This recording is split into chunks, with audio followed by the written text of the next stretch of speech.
আজ সকালবেলায় বাড়ির সামনে একজন সবজি নিয়ে এসেছিল। এরা চাষি মানুষ, মাঝে মাঝে নিজের জমি সবজি নিয়ে আসে বিক্রি করতে। একদম টাটকা সবজি। মাছ নিয়েছি, জ্যান্ত ফলই মাছ, কিন্তু রান্না করিনি সেদিন। পুপুন আজ বাড়িতে, ওকে একটা ডিম দিয়ে করে দিলাম এগরোল। বড়টা বাড়ি নেই, তাই আজ বাড়ির পরিবেশ নিবিড় শান্ত। তিনি বাড়ি থাকলে সুনামি, আমফান, আয়লায় সব ভয়াবহ জ্বর বাড়িতে বয়। ছাদে যাওয়ার মতো মনের সাহস আর আজ পেলাম না। ঘরেই সমস্ত জামাকাপড় মেলে দিলাম।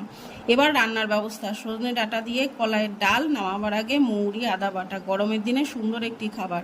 আর রান্না হয়েছে ওই ডাল, পোস্ত ছড়িয়ে আলু ভাজা, পটল ভাজা, মাছ করেছি একটু মাখা মাখা করে। খাবার বেড়ে বসে পড়লাম। মাছটা খেতে হয়েছিল দুর্দান্ত।